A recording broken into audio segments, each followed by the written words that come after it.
പോട്ടെ, ഞാൻ അങ്ങോട്ട് ഇപ്പൊ കിടക്കുന്നില്ല. എങ്കിലും ഇത് ഒരു ശബ്ദത്തിന്റെ മേന്മയിൽ അവസാനം പരിശോധിച്ചപ്പോ അനീമിക്കായിട്ടിരുന്നവരും രോഗം പിടിച്ചവരും അവിടുത്തെ ഉണക്ക ചാപ്പാടുമായിട്ട് തറയിൽ കിടന്ന് ഈ പഞ്ചനക്ഷത്രങ്ങളൊന്നും ഇല്ലായിരുന്നു.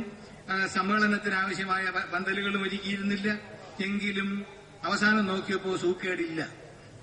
അപ്പോ ശബ്ദത്തിന്റെ മാസ്മരികമായ ശക്തി, ഈശ്വരീയമായ പരിശുദ്ധിയുടെ പരിവേഷം നമ്മുടെ ഹൃദയത്തിലേക്ക് കടന്നാൽ, നമ്മുടെ സിരകളിലേക്ക് കടന്നാൽ, ശബ്ദങ്ങളിലൂടെ കടന്നു വന്നാൽ അതിന് വരുന്ന ഫലമെന്ത് എന്നറിയാനുള്ള ഒരു ഉദാഹരണമാണ്. വേണമെങ്കിൽ അങ്ങോട്ട് കാണിച്ചു. എല്ലാവരും തറക്കും നീയൊന്ന് കൊണ്ടുപോയാലും മറച്ചു നോക്കാം. എല്ലാവരും കൂടെ ബഹളം കൂട്ടരുത്. ചുമ്മാ അരുവിയൊന്ന് ഓടിച്ച് കാണാൻ വേണ്ടി തന്നെ അങ്ങോട്ട് പോരാ. അതിന്ന് പിടിങ്ങി എടുത്തുകളയത്. കാരണം കഴിഞ്ഞ പ്രാവശ്യം 2 കൊണ്ടുപോയത് പാക്കറ്റിലായി. അത് ഈ ഭക്തി കൂടുമ്പോ പാക്കറ്റ് തുറന്നു വരും. അങ്ങനെ ചിലപ്പോ സംഭവങ്ങൾ നടക്കും. പിന്നീട് 2ാമത് സമ്പാദിക്കുകയാണ് ചെയ്തത്. അത് വേറൊന്നുമല്ല, ഹോളോഗ്രാം.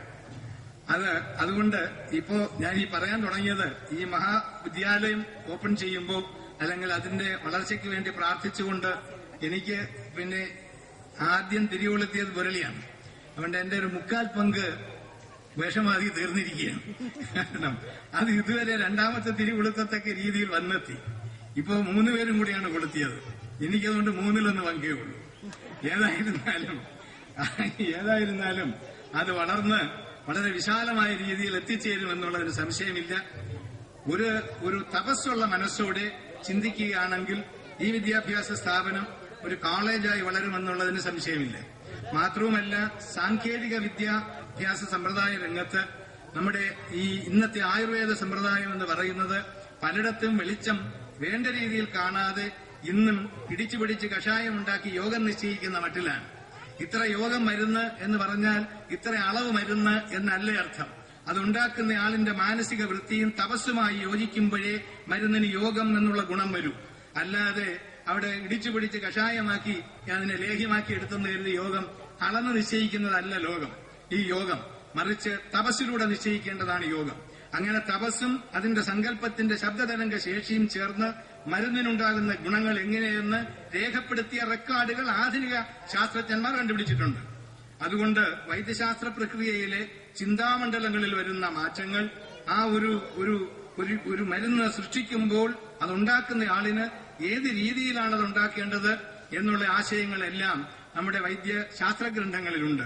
നമ്മൾ വീടുകളിൽ പാചകം ചെയ്യുമ്പോഴും പണ്ട് അഗ്നിഹോത്രം എന്ന് പറഞ്ഞ് ഇത്തിരിപോരൊക്കെ മഞ്ഞളും കുടത്തേങ്ങയൊക്കെ വച്ചൊന്ന് ഈ കിളവിമാർക്ക് അറിയാവുന്ന മന്ത്രവും പറഞ്ഞു തുടങ്ങും. പക്ഷെ അതിന്റെ സങ്കല്പം അതീവ വലുതാണ്, അതിന്റെ പരിശുദ്ധി അതീവ വലുതാണ്.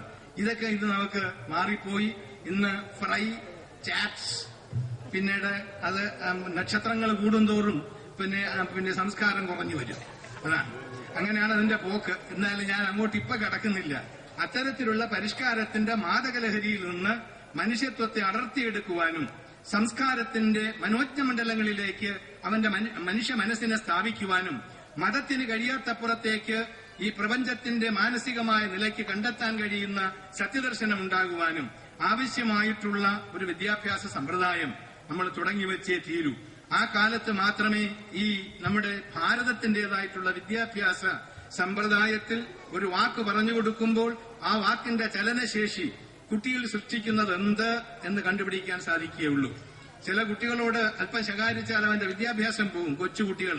കാരണം ഭയന്നിട്ട് പിന്നെ പഠിക്കുകയില്ല.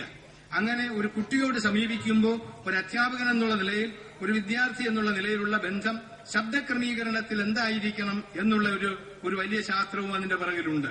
മാത്രവുമല്ല, ഒരു കുട്ടിയെ നമ്മൾ സമീപിക്കുന്ന സമയത്ത് അവനുണ്ടാകുന്ന ആദ്യത്തെ അംഗീകാരം വളരെ സ്വതന്ത്രമായ സ്വാതന്ത്ര്യമുള്ള ഒരു അംഗീകാരം, അച്ഛനോടും അമ്മയോടും അടുത്തു ചെല്ലുന്ന രീതിയിലുള്ള സ്വാതന്ത്ര്യം ഉണ്ടാക്കിയെടുക്കുക എന്നുള്ളത് വിദ്യാഭ്യാസത്തിന്റെ ഏറ്റവും കാതലായ ഭാഗമാണ്. എങ്കിൽ മാത്രമേ നമ്മുടെ സംസ്കാരം അവനില് ഉണ്ടാക്കിയെടുക്കാൻ പറ്റൂ. സെയിം ഫ്രീക്വൻസീസ് വിൽ ജോയിൻ എന്ന് ഒരു നിയമം ശാസ്ത്രത്തിലുണ്ട്. ഒരേ ശബ്ദതരംഗ ശേഷികൾ ഒരുമിച്ച് ചേരുമെന്ന്. അത് അച്ഛനിലായാലും അച്ഛനും മോനും കൂടെ യോജിക്കാത്തത് എന്താണ്? ചിന്താതരംഗ മണ്ഡലം 2ആയിരിക്കും. അച്ഛന്റെ ഫ്രീക്വൻസി ഒന്ന്, മോന്റെ ഫ്രീക്വൻസി വേറൊന്ന്. അതൊക്കെ ഇനിയിപ്പോ പറഞ്ഞിട്ട് കാര്യമില്ല. അങ്ങനെയൊക്കെ ഒരു പാരമ്പര്യം നമുക്കുണ്ട്. ഞാനിപ്പോ അമേരിക്കയിൽ പോയിരുന്നപ്പോ അവിടത്തെ ബാബുഭായ്